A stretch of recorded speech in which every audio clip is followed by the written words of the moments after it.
그렇게 돼 있죠. 그러니까 굉장히 중요한 게 뭐예요? 하나님의 말씀을 전하는 일이라는 거예요. 기도는 왜 중요합니까? 기도. 내가 전하는 이 말씀이 하나님 말씀 맞습니까? 라는 응답을 받아 전해야죠. 엉뚱한 얘기 거기 사람의 생각이 들어가면 안 되죠. 먼저 하나님의 뜻을 살피고 그분의 말씀을 전하는 것이 사도들이 전무했던 일입니다. 전무. 이게 없다는 게 아니고 전적으로 그 일에 임하자라는 거예요. 그 이후 사건에. 다른 건 타치 안 하겠다. 하나님 말씀을 전하는 일만 우리가 하겠다. 사도들이. 완전히 분리되는 상황이 보이죠? 그러니까 말씀이 왜 이렇게 중요하냐면은 그게 찬양의 수단이기 때문에 그런 거예요. 한 군데 더 보겠습니다. 그러면 자, 요것도 이제 요 진리로 예배하라라는 말씀을 우리가 조금 더 조심스럽게 가야 되는데 좀 더 살펴볼 겁니다. 디모데후서 3장 신약 346페이지 디모데후서 3장 16절 17절에 보시면 왜 여기 잠깐만 설명을 드리겠습니다. 앞에 제가 제시해드린 사도행전 6장 2절 4절에서 일이 굉장히 많아지니까 사도들은 우리는 딱 이것만 할 거니까 다른 일은 성령과 은혜가 충만한 다른 형제에게 맡기세요라고 딱 긋는 게 보였죠, 모습이. 그리고 어디에 전념하라고 돼 있습니까? 말씀 전하는 거예요. 그거 왜 이랬을까 이거예요.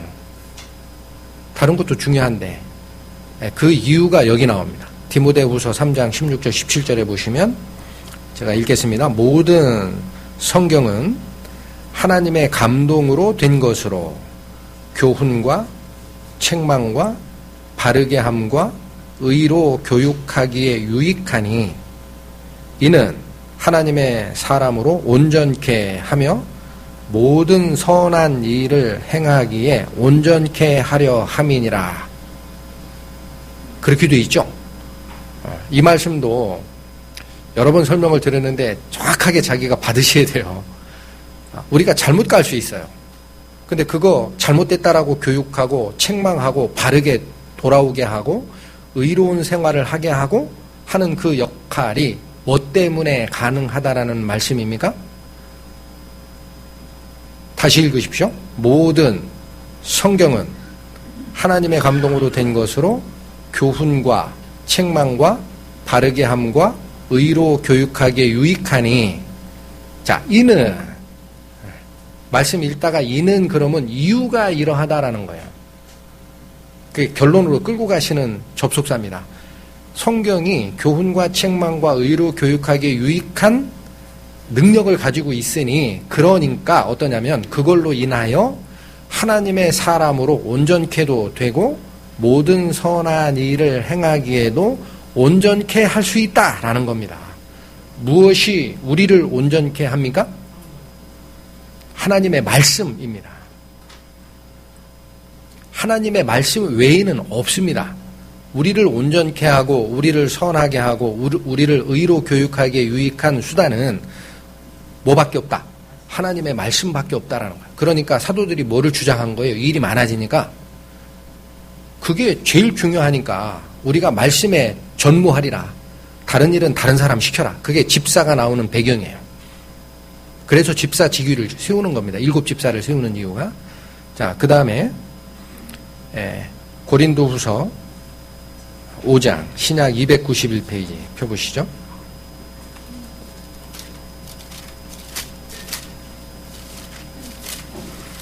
신약 291페이지 고린도후서 5장 20절 보시면 이런 말씀이 또 주어졌습니다. 이러므로 우리가 그리스도를 대신하여 사신이 되어 하나님이 우리로 너희를 권면하시는 것 같이 그리스도를 대신하여 간구하노니 이런 말씀이 나오죠.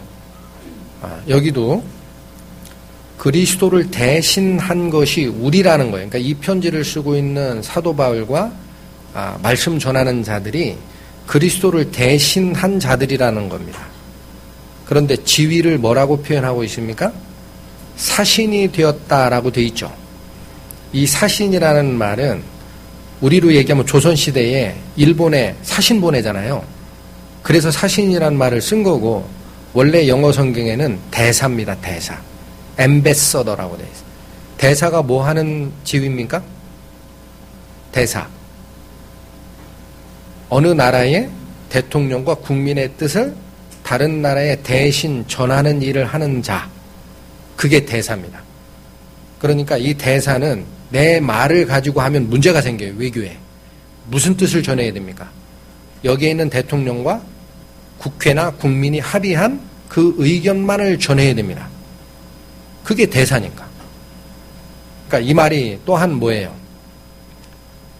생각하실게. 말씀 전하는 자는 무슨 말만 전해야 됩니까? 하나님의 말씀만 전해야 됩니다. 그렇지 않으면 대사가 아니라 뭐예요? 자기 의견을 거기다 섞는 거예요. 이해하시겠죠?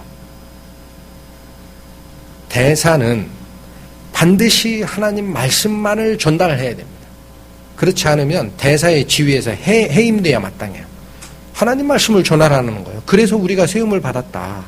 사도와 선지자와 목사와 교사로 세우는 이유가 뭐냐? 이거 물어나르라 라는 거예요. 하나님 말씀을 물어나르라. 자, 그래서 이제 한 군데 더 보시면 에베소서 가보시죠. 314페이지. 에베소서 4장 11절 12절입니다. 읽겠습니다. 그가 혹은 사도로 혹은 선지자로 혹은 복음 전하는 자로 혹은 목사와 교사로 주셨으니 이는 성도를 온전케 하며 봉사의 일을 하게 하며 그리스도의 몸을 세우려 하심이라. 자, 사도, 선지자, 복음 전하는 자 혹은 목사나 교사, 그냥 하나로 그 속성을 그냥 묶으세요 하면은 무슨 일을 하는 자들입니까? 사도는 이미 지금 슬라이드 맨 꼭대기에 나왔어요. 사도들이 나중에 무슨 일만 하게 돼 있어요? 말씀 전하는 거예요. 그다음에 선지자는 지금 시대에는 없어졌고, 현재 우리 신약 시대에 현재 우리들이 살고 있는 것은 사도는 없어졌어요. 선지자도 없고 말씀이 완성이 됐기 때문에. 그럼 뭐예요? 복음 전하는 자나 목사 겸 교사가 있습니다. 그들이 무슨 역할을 하는 거란 얘기입니까? 에베소서 말씀만 보면은요, 그들이 성도를 온전케 하고 봉사일을 하기도 하고 그리스도의 몸을 세운다라는 거예요. 에베소서 말씀만 보시면. 그런데 그거 착각입니다. 어떻게 말씀 전하는 자가 성도를 온전케 할 수 있고 그리스도의 몸을 세울 수 있습니까? 부족한 사람인데. 왜 가능합니까? 그게. 왜 가능할까요? 그 사람이 세우는 게 아니에요. 그 사람이 온전케 하고 그 사람이 그리스도의 몸을 세우는 게 아니고 그들이 하는 역할은 하나님의 말씀만을 대신 전하는 겁니다. 내 말을 섞어야 된다, 섞지 말아야 된다 그랬어요? 섞지 말라. 그리스도의 대사가 됐다 그랬어요. 그러니까 그들이 하는 역할은 하나님의 말씀을 물어날라서 성도에게 전하는 역할만 하는 겁니다. 그러니까 누가 완성시키는 거예요? 말씀 전하는 자가 물어날은 하나님의 말씀이 성도를 온전케 하고 그 하나님의 말씀이 그리스도의 몸을 세우는 충분한 영양분이 된다라는 겁니다. 뭐하고 똑같아요? 제가 지금 일부러 슬라이드를 만들면서 초록색, 연두색으로 표현했어요. 그 위에 있는 디모데후서 먼저 보십시오. 연두색으로 된 거.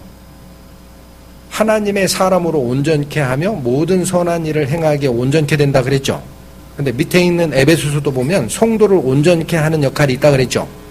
그런데 주체가 다릅니다. 에베소서는 표면적으로는 사도나 선지자나 복음 전하는 자나 목사나 교사가 온전케 하는 것처럼 보여요.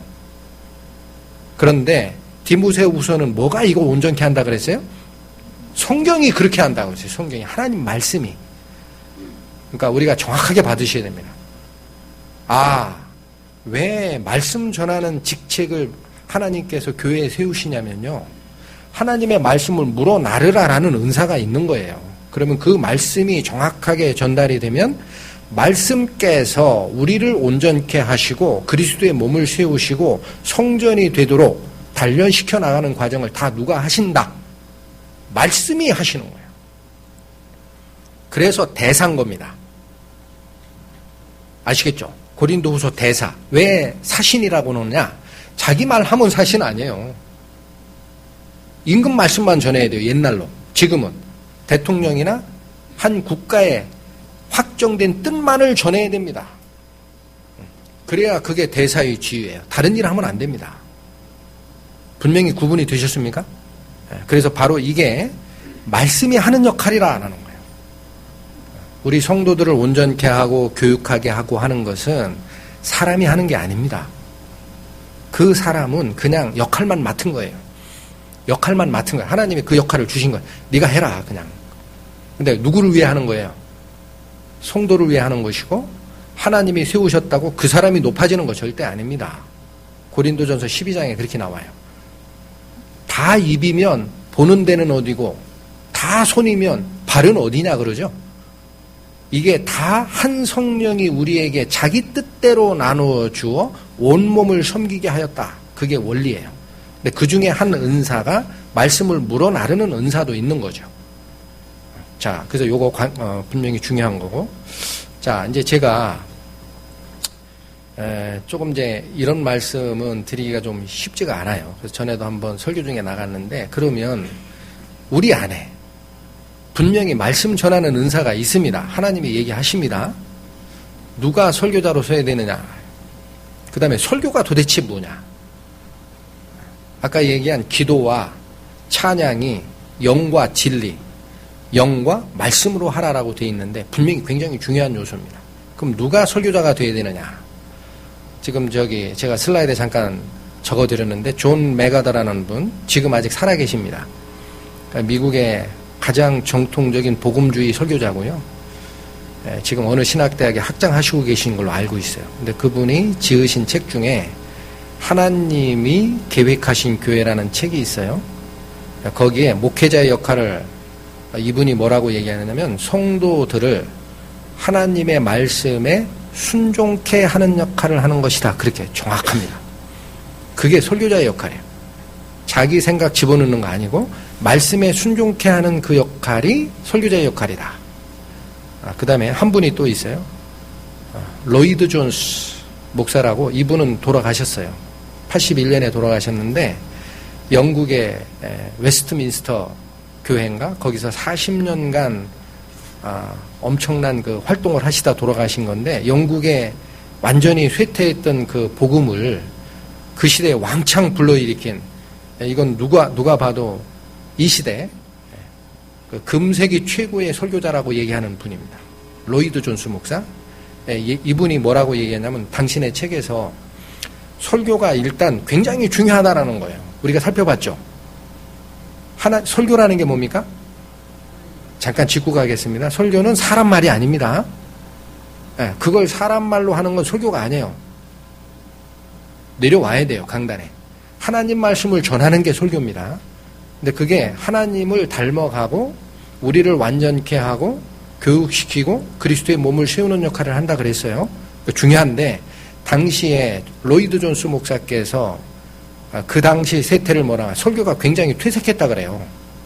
1900년대 초반, 20년, 30년대가. 근데 그 이유가 뭐냐? 첫 번째, 성경에 대한 권위에 믿음이 사라졌다 그래요. 이분이 지적하는 게. 그러니까 설교 말씀을 성경의 권위의 말씀으로 듣지를 않고 하나의 연설문로 듣는 버릇이 생겼다 그래요. 그 당시 영국에서. 이게 문제다. 그 다음 두 번째 지적한 게 뭐냐? 그 당시 영국 상황입니다. 설교자가 아닌 강단꾼이 강단을 지배했기 때문에 그러하다. 저는 이 말씀을 앞서간 성도의 말씀이지만 굉장히 중요하게 봤어요. 아하, 설교단상에 서 있는 말씀 전하는 형제가 하나님 말씀을 전달하지 않고 자기 생각을 전달한다거나 혹은 뭔가를 덧붙인다거나 하는 것은 강단꾼입니다. 어렵습니다. 조심스럽고. 그게 강단꾼이에요. 하나님 말씀을 전하라고 돼 있어요. 대사입니다. 대사. 하나님이 주시지 않은 말씀 전하는 것은 대사의 자리에서 내려오게 돼 있어요. 안 되는 겁니다. 그러니까 두 개를 지적하셨고, 그 다음에 또 하나. 예배가 사라지고 예전이 자리를 대신했다 그래요. 이게 큰 문제다. 그러면 예배는 우리가 지금 살펴보셨죠? 뭐가 예배입니까? 영과 하나님 말씀으로 하나님을 주로 섬기고 내가 가진 귀한 것을 하나님 일을 위해서 바치는 그거 전체가 예배예요. 근데 그 본질적 예배는 사라지고 예전이 자리를 차지한 문제가 생겼다 그래요. 그 당시 영국교회가. 예전이 뭡니까? 예배를 드리는 행동, 의전이라고 그래요. 의전. 그 형식. 그것만 남았다 그래요. 그게 굉장히 큰 문제다. 그리고 첫 번째 지적한 것이 뭐냐면 교동문을 도입한다라는 거예요. 교동문이라는 건 우리가 일반 교회 예배 형식 잘 안 보셨는데 목사 설교하기 전에 있죠. 무슨 시편 몇 편 누가 나와가지고 통독하겠습니다 하고 기도하고 이 과정이 많아요. 이런 게 교동문이라 그래요. 그 다음에 뭐 주기도문 외운다거나 신조를 외운다거나 이게 많아져요. 그 다음 또 하나 뭐예요? 음악과 성가대 찬양 비중을 늘리는 일이 있었다라 그래요. 이게 어느 순간 문제가 생깁니까? 말씀이 정확하게 공급되지 않는 데까지 비중이 늘어나면 문제가 생긴다라는 거예요. 그 다음에 또 하나 지적한 게 뭐냐? 찬양 사역자가 교회에 새로운 직책으로 등장하는 사건이 있었다라고 합니다. 이분의 쓴 저서가 그걸 딱 지적하고 있어요. 그럼 여기 찬양 사역자라는 말 나오죠? 아마 못 들으신 분들은 이게 뭐지? 라고 생각할 수 있습니다. 지금 학제로 얘기하면은 목사 안수를 받으려면 옛날에는 신학대학 졸업하면 줬어요. 학부 4년을. 근데 지금은 강화가 돼가지고 신학대학원 졸업해야 됩니다. 석사 학위가 있어야 목사 안수를 줍니다. 그래서 그 신학대학원의 학사 체계를 보면은요, 목회학과라는 게 있어요. 그게 목사 되는 거예요. 목회학과 졸업하면 목회학 석사를 주고 목사 안수를 줄 수 있습니다. 그 다음에 선교학과도 있어요. 여기는 목사 안수는 못 받아요. 그냥 선교사가 돼요. 괜찮아요. 그런데 목회 음악과라는 게 있습니다. 뭐 하는 거냐면 음악 목사 학위를 주고 안수를 받는 역할이에요. 이게 여기서 얘기하는 찬양 사역자입니다. 근데 그런 강의를 들으면은요, 그 목회 음악과에서 개설된 학과를 강의하는 교수님들이죠. 그러니까 음악 목사입니다. 그분들 얘기를 들으면 뭐라고 하느냐? 찬양이 설교만큼 비중이 높아야 되고 경우에 따라서는 찬양이 앞서야 된다. 그렇게 얘기를 합니다. 설교는 찬양에 대한 내용을 풀어주는 정도도 족하다. 그렇게까지 설교를 해요. 강의를 합니다. 설교가 아니라. 이게 문제란 얘기입니다. 이게 다 잘못된 거예요.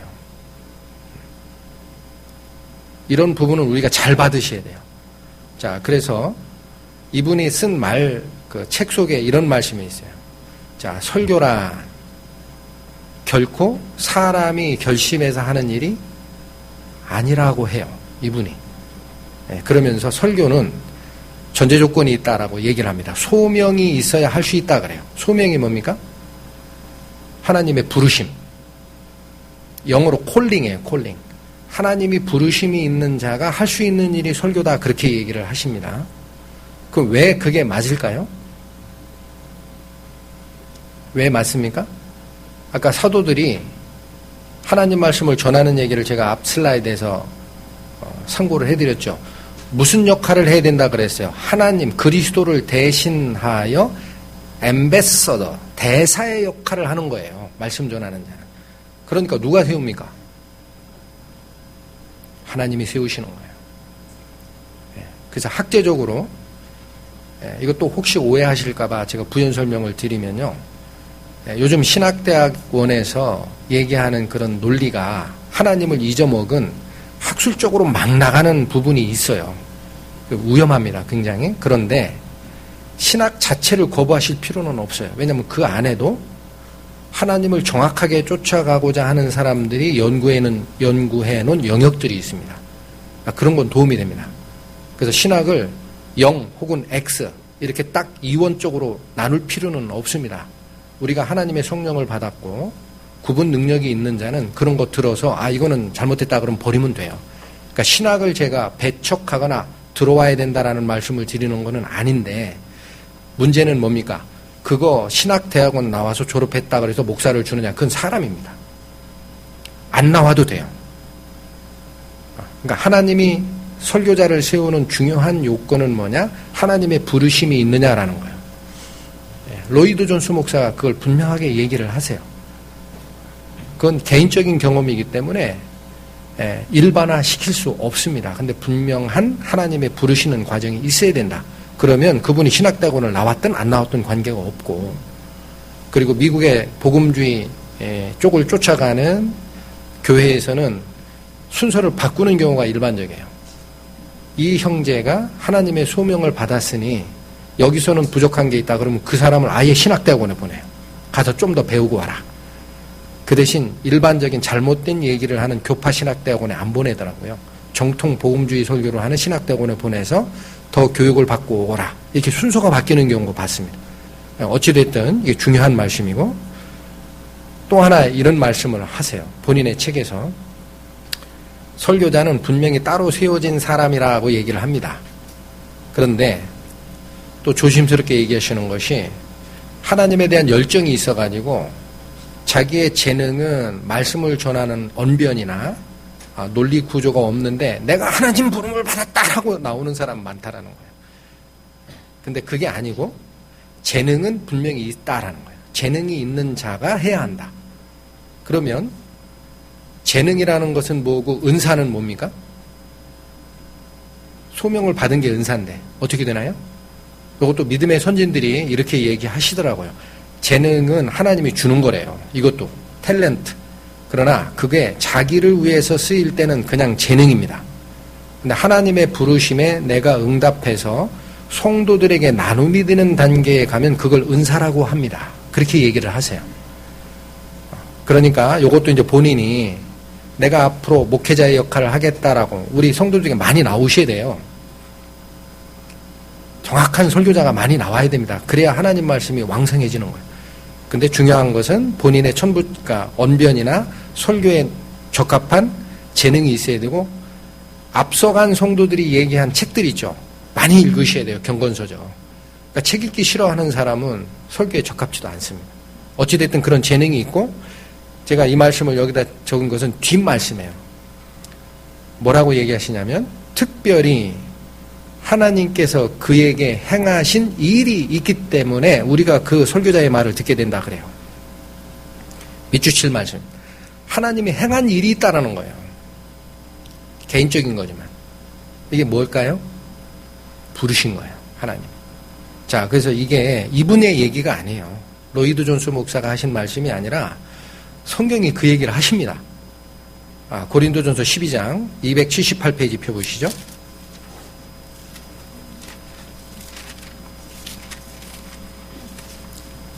278페이지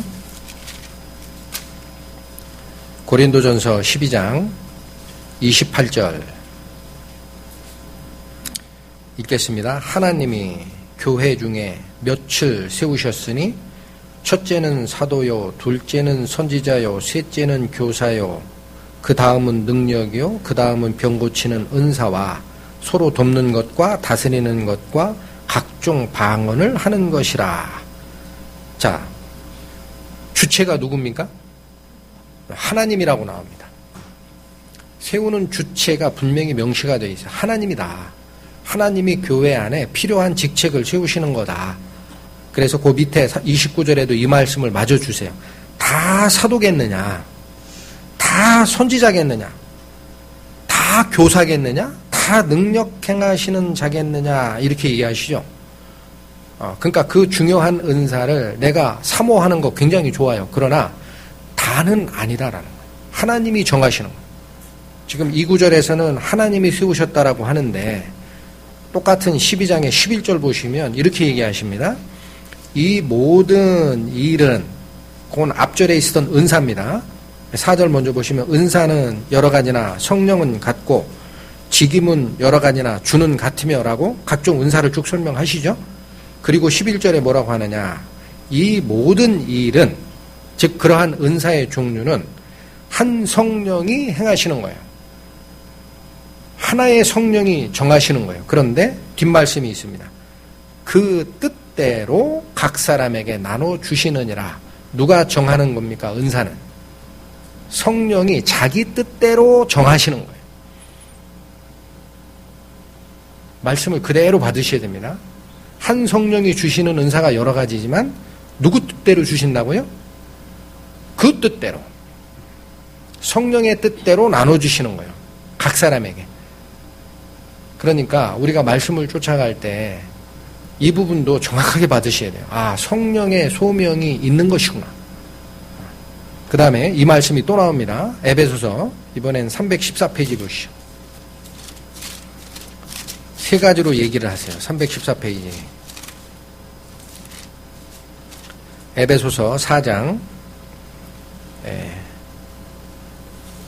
요건 아까 봤던 말씀이네요. 아까 뭐라고 그랬어요? 그가 혹은 사도로, 혹은 선지자로, 혹은 복음 전하는 자와, 혹은 목사와 교사로 주셨다라고 했죠. 그러니까 슬라이드 보시면 앞에 있는 하나님이 교회 중에 며칠 세우셨다라는 때 선지자, 교사 이런 말 나오죠. 그거랑 맥이 같습니다. 근데 여기서는 그가 누굴까요? 에베소서는? 대개 돌아가셔가지고 에베소서 4장 11절 전 1절부터 10절까지를 보시면은 부활하신 그리스도를 설명하고 있어요. 그러니까 에베소서 말씀이 얘기하는 것은 그리스도가 이런 직분을 세우는 거다라는 거예요. 앞에 있는 고린도전서 12장은 하나님이 세우셨다라는 표현을 쓰셨고, 요 에베소서는 그가 이러한 자를 세우려 하셨다라고 되어 있습니다. 그가 교회로 주셨다라고 되어 있잖아요. 그 다음에 한 군데 또 있습니다. 사도행전 20장. 사도행전 20장. 28절. 신약 224페이지입니다. 요건 사도 바울이 당신께서 이제는 로마에 포로로 잡혀갈 거를 성령의 가르침으로 알았어요. 그래서 더 이상은 자기가 전도했던 전도 여행지를 돌아다닐 수 없다라는 걸 확인한 다음에 자기가 세웠던 그 각 교회의 장로들을 모두 모은 겁니다. 그리고 마지막 부탁의 말씀을 주시는 광경이 여기입니다. 사도행전 20장에 28절에 보면 잠깐 보시겠습니다. 너희는 자기를 위하여 또는 온 양떼를 위하여 삼가라라는 말씀을 주셨죠. 이건 무슨 얘기냐면요. 말씀 전하는, 여기서 얘기하는 장로들이 말씀 전하는 자입니다. 그건 나중에 제가 시간 나면 다시 설명을 드릴게요. 그 당시는 장로나 감독이나 목사나 이런 게 똑같은 그 지위를 얘기를 해요. 말씀 전하는 자입니다. 그런데 너희는 첫 번째, 요 말씀 전하는 자들은 맨 먼저 할 게 있어요. 첫 번째 뭐예요? 자기를 위하고 양떼를 위해서 처음에 뭘 해야 돼요? 조심해야 합니다. 수신제가 치국평천하라는 말이 있듯이 말씀 전하는 자는 제일 먼저 할 것이 자기를 돌아보고 양떼에게 잘못된 꼴을 전달할까 굉장히 조심하는 마음을 가져라. 그런 말을 주신 거예요. 삼가하라. 조심하라. 그리고 나서 뭐라 그래요? 성령이 저들 가운데, 이 저들은 누구예요? 온 양떼입니다.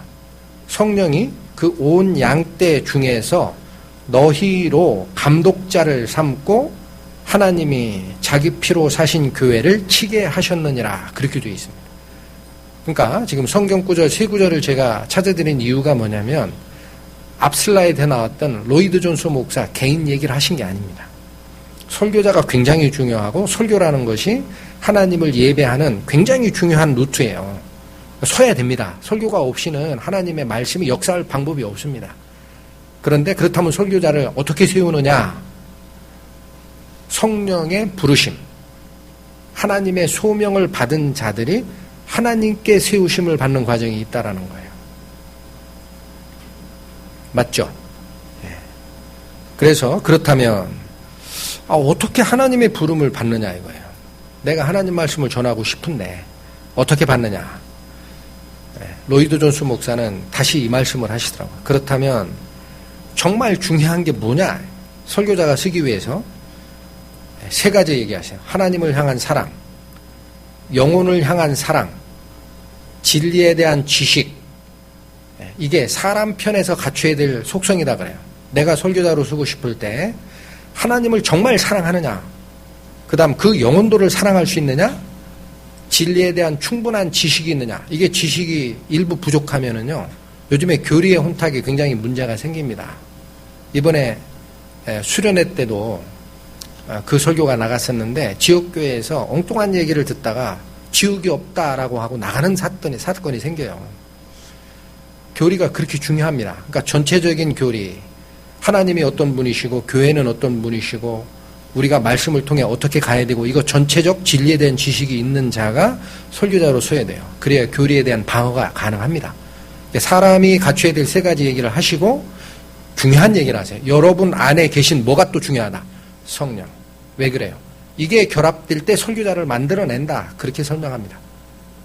사람이 갖춰야 되는 그런 하나님에 대한 사랑이 확실한 자가 하나님의 부르심을 받아서 소원을 하고 제가 하겠습니다 하고 성령에 대한 음성에 답하면 그게 설교자가 서는 과정이다라는 겁니다. 자, 그래서 요한복음 찾아보실까요? 요한복음 21장. 우리가 항상 이런 믿음의 선진들이 얘기한 거를 그 사람 생각으로 끝낼 게 아니라 성경에서 확인을 해야 돼요. 요한복음 21장에 보면 이 사례가 있습니다. 21장 15절에서 17절. 자, 같이 읽겠습니다. 저희가 조반 먹은 후에 예수께서 시몬 베드로에게 이르시되 요한의 아들 시몬아 내가 이 사람들보다 나를 더 사랑하느냐 하시니 가로되 주여 그러하외다. 내가 주를 사랑하는 줄 주께서 아시나이다. 가라사대 내 어린 양을 먹이라 하시고 또 두 번째 가라사대 요한의 아들 시몬아 내가 나를 사랑하느냐 하시니 가로되 주여 그러하외다. 내가 주를 사랑하는 줄 주께서 아시나이다. 가라사대 내 양을 치라 하시고 세 번째 가라사대 요한의 아들 시몬아 내가 나를 사랑하느냐 하시니 주께서 세 번째 내가 나를 사랑하느냐 하심으로 베드로가 근심하여 가로되 주여 모든 것을 아시오매 내가 주를 사랑하는 줄을 주께서 아시나이다. 예수께서 가라사대 내 양을 먹이라. 이 과정이 설교자가 쓰는 과정입니다. 뭘 요구하십니까? 슬라이드에 빨간 글씨로 제가 펴드렸어요. 이해하시기 쉬우라고. 뭘 세 번을 물으세요? 너 나 사랑하자를 물어요. 설교자를 세울 때 하나님이 이걸 묻습니다. 너 나 사랑하니? 뭐보다 더 사랑하니를 물었습니까? 첫 번째 질문은. 우리 성경에는 내가 이 사람들보다 나를 더 사랑하느냐 이렇게 물었죠. 요 배경 설명 잠깐 드리겠습니다. 처음에 시몬 베드로가 어부였었죠. 예수님이 어부 그물질하는 베드로를 만나가지고 이것저것 하다가 앞으로는 너로 사람을 낚는 어부가 되게 하리라 하고 부르셨어요. 소명을 주셨죠. 고기 낚지 마라. 넌 앞으로 사람 영혼을 낚을 어부가 돼야 돼. 쫓아다닙니다. 3년 반을. 굉장히 열정이었죠. 예수님이 돌아가신다 보니까 베드로가 뭐라고 얘기했어요? 절대 죽을 수 없습니다. 감히 어떻게 우리 주님을 죽입니까? 했더니 사탄아 뒤로 물러가라 그러죠. 그 생각 잘못됐다. 내가 죽어야 마땅하다. 그러니까 뭐라고 그래요? 그 다음에 또 있다가 예수님이 때가 오면 다 나를 버리게 돼. 네 생각 얘기하지 마라 그랬더니 베드로가 뭐래요? 모든 사람이 주를 버릴지라도 저는 버리지 않겠나이다 그러죠. 예수님이 뭐라 그래요? 닭 울기 전에 내가 나를 3번이나 부인할 거야. 그대로 이루어지죠. 맞습니까? 네. 왜 베드로가 그 믿음을 가지고 있었냐면은 예수님이 얘기해요. 내 믿음이 자, 그 앞에 있어요. 사탄이 너를 밀가부로도 숭사했다 그래요. 수석사도입니다. 사탄이 뭘 얘기하는 거예요? 그건 하늘의 일이에요. 사탄이 베드로의 믿음을 가지고 예수님께 송사한 겁니다. 쟤 믿음 없다. 쟤가 어떻게 사도냐? 왜 수석사도가 돼야 돼? 소송이 있었던 거예요, 영적으로. 예수님이 뭐라 그래요? 사탄이 너를 밀가부로 듯했다. 밀가부르는 게 뭐예요? 아시죠? 우리 곡식 타작하고 그 안에 알곡도 있고 껍데기 있을 때면은 키에다 놓고 이렇게 채죠. 그럼 껍데기 날라가고 알곡이 남죠. 제 믿음이 진짜인지 자꾸 소송 걸었다는 거예요. 사탄이. 쟤 잘못됐다. 제 믿음 아니다. 그래서 예수님이 뭐라 그래요? 네 믿음이 떨어지지 않기 위해 내가 기도했다 그래요. 베드로의 믿음은 성령을 받기 전까지 불완전한 믿음이었습니다. 그런데 이게 어떻게 바뀌어요? 나중에 3번 부인하죠? 저주하면서 부인했다 그래요. 마지막은. 그러니까 예수님이 아마 십자가를 형을 받고 있는 순간인데도 눈을 돌려서 베드로의 눈을 맞춰주십니다. 베드로가 그 말씀이 생각나서 밖에 나가 대성통곡을 합니다. 내가 가진 믿음 아무것도 아니네요. 하나님, 예수님. 당신 말씀이 맞습니다. 저주하면서까지 3번을 부인했네요. 그런데 예수님이 십자가에 돌아가시고 부활하셨죠. 40일 동안 제자들과 가끔 나타나세요. 그 부활할 때 베드로도 봤습니다. 예수님을 직접 봐요.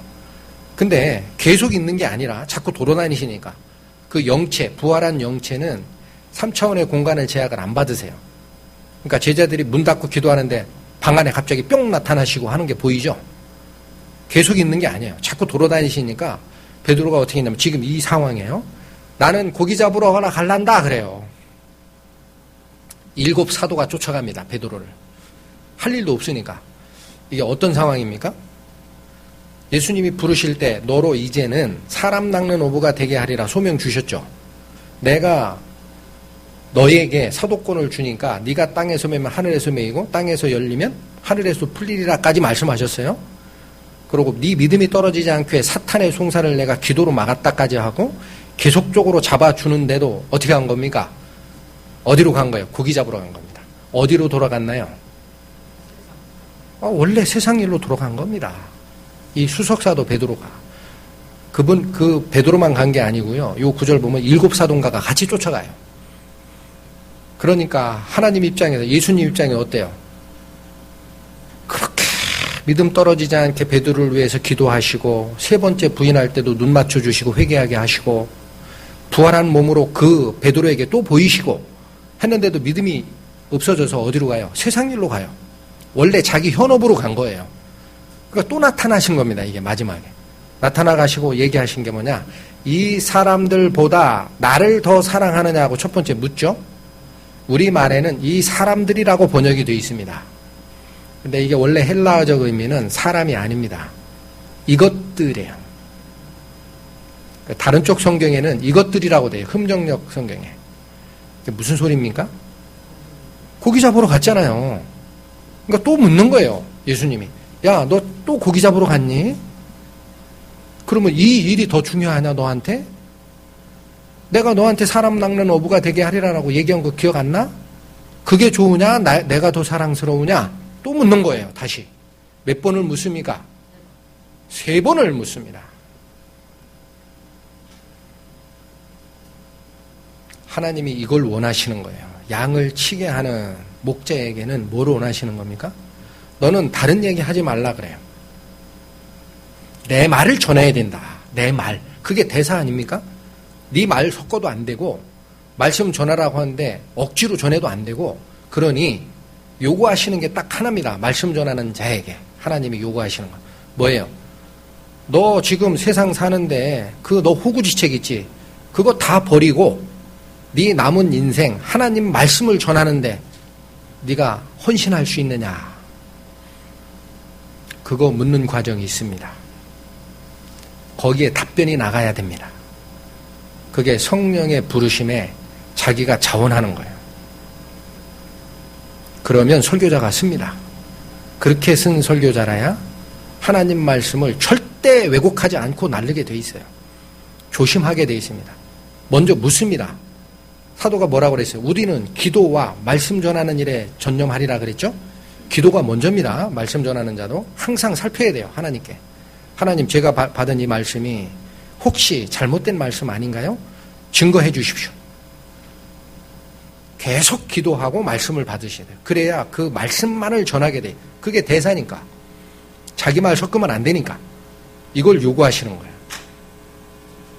이 과정이 있어서 성령의 부르심이 있고 세움을 받은 자는 그러면 그 받은 성령의 부르심에 자기를 헌신한 자가 내가 이거 받았어 라고 얘기 못하게 돼 있어요.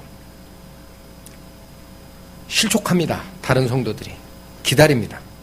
그런데 우연하게 이게 검증이 됩니다. 어떻게 돼요? 어떻게 됩니까? 예수님이 얘기하신 게 있죠.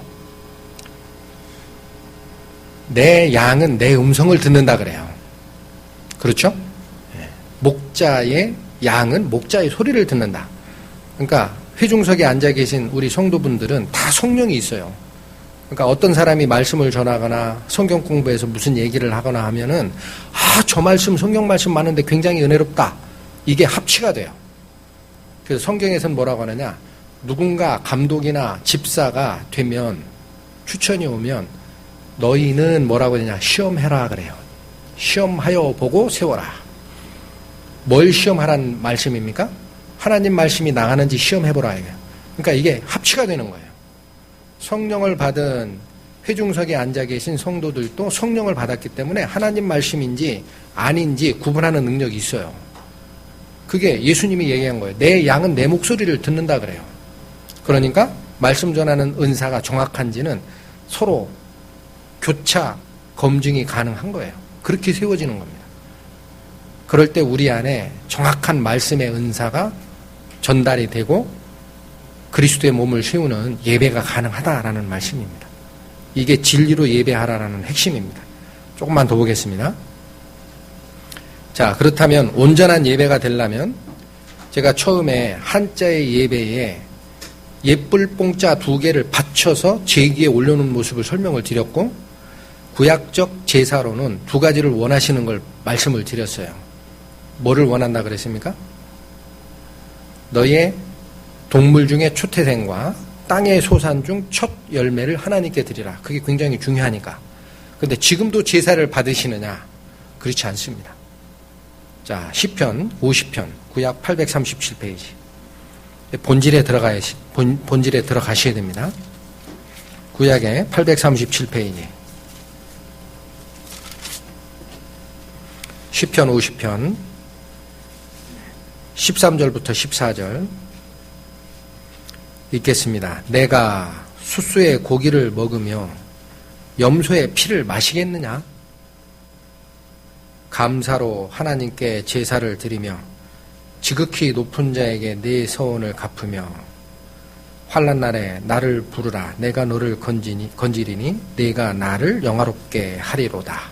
자, 구약의 제사가 동물의 피를 드리라는 말씀을 하셨지만 하나님이 3차원 세계에 이 몸을 쓰고 있는 분 아니죠? 분명히 드러나요. 내가 숫수의 고기 먹고 염소의 피 마시는 줄 아느냐 그거야. 그거 아니다. 뭐로 제사 드리라? 나왔는데요. 감사로 잘 받으셔야 돼요. 하나님에 대한 감사가 예배가 되는 거예요. 하나님에 대한 감사. 그래서 찬양하는 거예요. 찬양이 무슨 뜻입니까?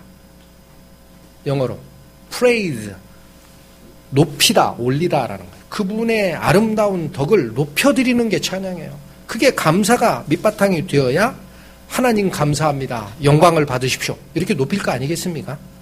하나님이 바라시는 재물은 물질이 아닙니다.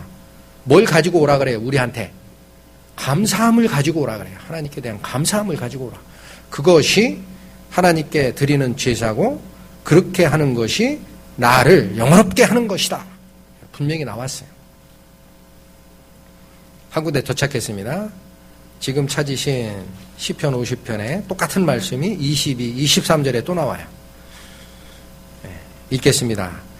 하나님을 잊어버린 너희여 이제 이를 생각하라. 그렇지 않으면 내가 너희를 찢으리니 건질 자가 없으리라. 잠깐만 끊겠습니다. 자, 이거 굉장히 중요한 말씀 하시는 거죠. 하나님을 잊은 자는 무슨 문제가 생겨요? 여러분, 우리가 죄에 빠지는 것이죠. 하나님을 쫓아가는 길에서 잘못되고 죄에 빠지고 하나님 외에 다른 걸 쫓아가는 그 과정에 맨 앞선 단계가 있어요. 하나님을 잊는 단계가 먼저입니다. 은연중에 하나님을 뒤로 슬쩍 잠깐 뒤에 가 계십시오. 이런 마음. 그러면 문제가 생기기 시작한다는 거예요.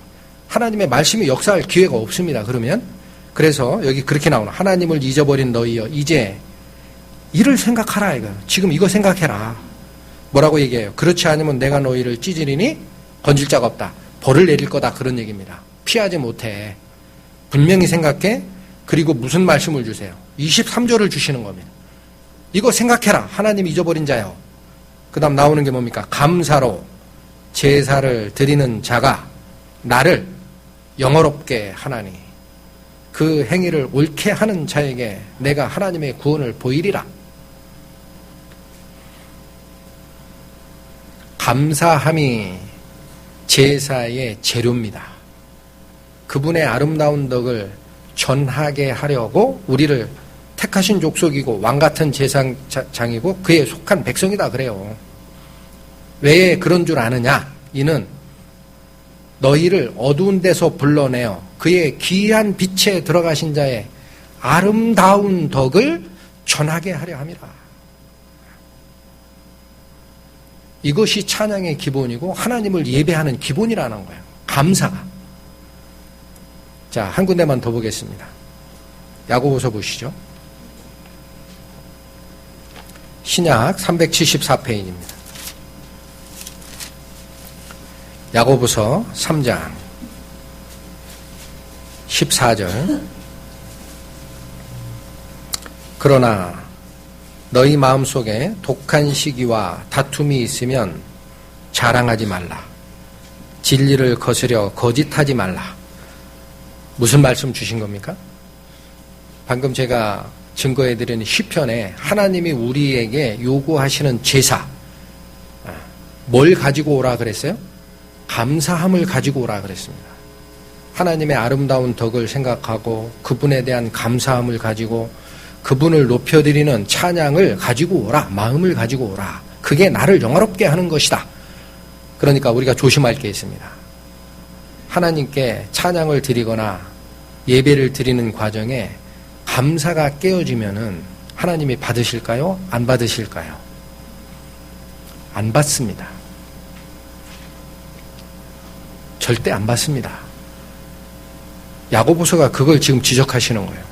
너희 안에, 너희 마음속에 뭐가 있으면은 자랑할 필요도 없다? 독한 시기와 다툼이 있으면, 분쟁이 있으면 하나님이 그 예배를 안 받으세요. 찬양 좋다고 자랑하지 말고 1000명 찬양대 세웠다고 그거 자랑하지 말고 이번에 김봉조 형제님 생활집회에서 분명히 얘기했어요. 설교 뒤에 2층 3층으로 찬양대 짓고 1000명 2000명 찬양한다고 하나님이 좋아하시겠느냐. 제일 먼저 뭘 보시는 겁니까? 우리의 마음을 보십니다. 우리가 다툼이 없어야 돼요. 분쟁이 없고 그래야 하나님께 감사가 갈 수 있죠. 적든 크든. 그렇죠? 그리고 뒤에 뭐라고 말씀하세요? 진리를 거스려 거짓하지 말라라는 말까지 하세요. 무슨 소리냐면 우리 안에 다툼이 있고 분쟁이 있고 논란이 있고 한 것을 하나님께 예배 드리십시오, 받으십시오라고 찬양 올려드려 봐야 그 거짓이란 얘기예요. 하나님 안 받으십니다. 이거 우리가 생각하셔야 돼요. 중요한 것은 곡조와 음률이 아닙니다. 우리 안에 분쟁이 없는 마음입니다. 그게 받으실 만한 하나님께 제물이 되는 거예요. 한 말씀만 더 찾고 끝내겠습니다. 그래서 요건 시간 관계상 슬라이드 그냥 보십시오. 역대상 16장 7에서 15절에 있는 말씀인데 이때 이게 제가 지금 기억하기로는 바벨론에 포로 잡혀갔다가 예루살렘에 다시 돌아와서 성전과 성을 건축하고 예배가 다시 시작된 때에 나온 말씀입니다. 그때 이런 말씀 주십니다. 그날에 다윗이 아삽과 그 형제를 세워 위선 여호와께 감사하게 하여 이르기를 잠깐만 끊겠습니다. 여기 나오는 아삽과 그 형제들이 누구냐면 찬양대예요. 레위인 중에 찬양대들이 있었어요. 굉장히 큽니다. 그들에게 얘기하는 거예요. 여호와께 감사하여 이르기를 너희는 여호와께 감사하며 그 이름을 불러 아뢰며 그 행사를 만민 중에 알게 할지어다. 찬양대에게 뭘 요구하십니까? 감사하라 그래요.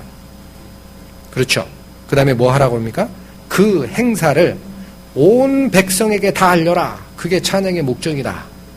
또 주십니다. 그에게 노래하며 그를 찬양하며 그 모든 기사를 말하라. 기사가 뭡니까? 기이한 행적. 우리가 아까 읽었던 뭐예요? 우리는 택하신 백성이요 왕같은 제사장들이요 그에 속한 백성이니 이는 왜 그렇다고요? 어둠에서 너희를 불러내어 그의 귀한 빛에 들어가게 하신 자의 아름다운 덕을 선전케 하려 함이라. 똑같죠? 그거 하는 거예요, 찬양이. 그래서 기사를 말할지라라는 것은 하나님께서 하신 기이한 행적을 너희가 자꾸 전하라. 그게 찬양이다. 자, 마저 읽겠습니다. 그 성호를 자랑하라. 무릇 여호와를 구하는 자는 마음이 즐거울지로다. 여호와와 그 능력을 구할지어다. 그 얼굴을 항상 구할지어다. 아까 말씀대로 뭐예요? 여호와를 잊은 너희여 이제 생각하라 그러죠. 그렇지 않으면 내가 너희를 찢을 것이다. 감사로 예배하라 그러잖아요. 그 종 이스라엘의 후손 택하신 야곱의 자손 너희는 그 행하신 기사 기이한 행적과 이적과 그 입의 판단을 기억하라. 찬양에 앞서서 뭘 먼저 살펴야 된다라는 겁니까? 하나님이 하신 일과 그분의 판단을 기억하라 이거예요. 그분이 옳게 받으시는 게 무엇인지를 반드시 생각하고 드려라. 그는 여호와 우리 하나님이시라. 그의 판단이 온 땅에 있도다. 너희는 그 언약 곧 천대에 명하신 뭐를 영원히 기억하라? 역시 말씀입니다. 그 안에서 우리가 하나님께 대한 우리를 향하신 사랑을 전하기도 하고 기쁨을 전달하기도 하고 찬양을 드리는 거예요. 그것이 없이는 받지 못할, 받음직하지 못할 찬양이 될 수 있는 것이고, 우리 앞에서 배웠지만 나답과 아비후가 뭐 때문에 하나님 앞에 죽임을 당합니까? 명하시지 아니한 다른 불을 가지고 향을 피우면 안 됩니다. 하늘에서 내려오신 불이 있어요. 이 말씀을 이게 굉장히 저도 조심스럽습니다. 하나님을 향한 예배는 굉장히 영화로운 것이고 우리가 조심스럽게 따라가야 되는데 한 번쯤은 같이 상고를 해야 되겠다 생각이 있었고, 저한테 주신 말씀을 정리해서 형제 여러분과 지금 같이 공유하고 싶어서 이 말씀을 전했습니다. 마치겠습니다. 잠깐 기도하겠습니다. 하나님 아버지 감사합니다. 저희를 구원하신 이유가 어두움에서 너희를 불러내어 그의 귀한 빛에 들어가게 하신 자의 아름다운 덕을 찬양하게 하려 함이라. 그 말씀을 주셨습니다. 오늘 상고한 하나님의 이 말씀을 저희가 남은 시간 마음에 간직하고 어떠한 결정을 하든지 하나님께 드릴 만한 것을 드릴 수 있는 저희가 될 수 있도록 이끌어 주시기를 원합니다. 이후 시간도 성령께서 저희의 마음을 주관하여 주시기를 부탁드리며 이 모든 말씀 우리를 구원하신 예수 그리스도의 이름으로 감사하며 기도드렸습니다. 아멘.